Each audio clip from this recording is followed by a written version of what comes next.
জয় যিশু। প্রথম পাঠ শিষ্যচরিত, 19 অধ্যায় 1 থেকে 8 পদ।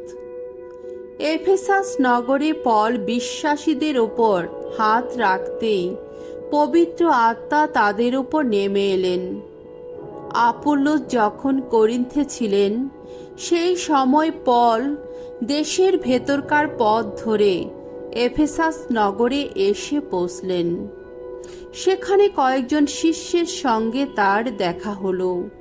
তিনি তাদের জিজ্ঞেস করলেন, খ্রিস্ট বিশ্বাসী হওয়ার সময়ে তোমরা কি পবিত্র আত্মাকে পেয়েছিলে? তারা উত্তর দিল, কই, পবিত্র আত্মা বলে যে কিছু আছে এমন কথা আমরা তো কখনো শুনিও নি। পল তখন জিজ্ঞেস করলেন, তাহলে তোমরা কোন দীক্ষাস্নান গ্রহণ করেছিলে? তারা উত্তর দিল, যোহনেরই দীক্ষাস্নান। তখন পল বললেন, যোহন যে দীক্ষা স্নানে মানুষকে দীক্ষাস্নাত করতেন, তাতে তো মানুষের মনের পরিবর্তনই ব্যক্ত হতো। তিনি কিন্তু সকলকে বলতেন, তারপরে যিনি আসবেন অর্থাৎ যিশু, তার ওপরেই তারা যেন বিশ্বাস রাখে। পলের কাছ থেকে এই কথা শুনে সেই শিষ্যেরা প্রভু যিশুর নামে দীক্ষাস্নান গ্রহণ করল। তারপর পল তাদের উপর হাত রাখতেই পবিত্র আত্মা তাদের উপর নেমে এলেন। তখন তারা নানা অজ্ঞাত ভাষায় কথা বলতে লাগলো, নানা প্রাবক্তিক বাণী ঘোষণা করতে লাগলো। এই শিষ্যদের মোট সংখ্যা ছিল 12 জনের মতো। এরপর থেকে পল সেখানকার সমাজ গৃহে যেতে লাগলেন। 3 মাস ধরে তিনি মুক্ত কণ্ঠে সেখানে তার বক্তব্য শোনালেন। ঐশ্ব রাজ্যের প্রসঙ্গে বারবার আলোচনা করে তিনি চেষ্টা করতে লাগলেন সকলেই যেন তার কথা বিশ্বাস করে।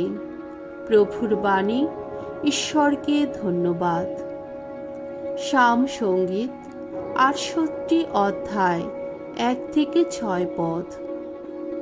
ধো, সারা জগৎ মেতে উঠুক প্রভুর জয়গানে। ঈশ্বর এবার যা করার করবেন, ছত্রভঙ্গ হবে তার শত্রুরা। তার বিরোধিতা করে যারা, তাকে সামনে দেখে দূরেই পালিয়ে যাবে তারা। মিলিয়ে যাবে তারা, চতুর্দিকে ধোঁয়া যেমন মিলিয়ে যায়, আগুনের কাছে মোম যেমনটি গলে গলে ঝরে যায়। ঈশ্বরের সামনে এসে দুর্জনেরা তেমনি ধ্বংস হবে। কিন্তু যারা ধার্মিক জন, ঈশ্বরের সান্নিধ্যে আনন্দ পাবে তারা, উল্লাস করবে, আনন্দে মেতেই উঠবে তারা। আহা, ঈশ্বরের উদ্দেশ্যে গান গাও, তার নাম গান গাও। তার নাম ভগবান, পুলকিত হও তারই সঙ্গ সুখে। বিধবার তিনি প্রতিপালক, অনাথের পিতা তিনি। ঈশ্বর তো তাই আপন পবিত্র নিকেতনে। ঈশ্বর নিজেই খুঁজে দেন সঙ্গীহীনের ঘর। বন্দীকে তিনি মুক্ত করেন, দেখান সুখের মুখ। বাণী বন্দনা। জয় মৃত্যুঞ্জয়, জয় তোমারই জয়। খ্রিস্টেরই সঙ্গে তোমরা পেয়েছ নবজীবন, তাই অন্বেষণ করো স্বর্গের সম্পদ। খ্রিস্ট যে আজ পিতার পাশে স্বর্গলোকেই আছেন সমাসীন। মঙ্গল সমাচার। যোহন রচিত মঙ্গল সমাচার 16 অধ্যায় 29 থেকে 33 পদ। তোমরা সাহস হারিও না, কারণ আমি তো সংসারকে জয় করেছি। অন্তিম ভোজের সময় যিশুর শিষ্যেরা তাকে এই কথা বললেন, এখন তো আপনি স্পষ্ট সোজা ভাষাতেই কথা বলছেন, কোনো রূপক আর ব্যবহার করছেন না। এখন আমরা বুঝতেই পারছি আপনি সব কিছু জানেন। কেউ যে আপনাকে কোনো প্রশ্ন করবে তার অপেক্ষায় থাকার কোনো প্রয়োজনই আপনার নেই। সেই জন্যে আমরা বিশ্বাস করছি যে আপনি ঈশ্বরের কাছ থেকে এসেছেন। উত্তরে যিশু বললেন, তোমরা কি এখন সত্যি বিশ্বাস করছো?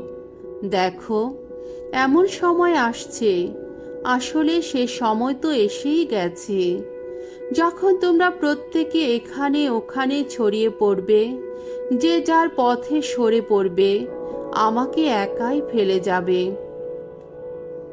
অবশ্য আমি কখনো একা নই, পিতা তো আমার সঙ্গেই আছেন। আমি তোমাদের এই সব কথা বললাম যাতে তোমরা আমার আশ্রয়ে শান্তি পেতে পারো। এই সংসারে তোমরা দুঃখ কষ্ট পাবে বটে, তবুও সাহস হারিও না, কারণ আমি তো সংসারকে জয় করেছি। প্রভুর মঙ্গলময় বাণী। খ্রিস্ট প্রভু তোমার প্রশংসা হোক।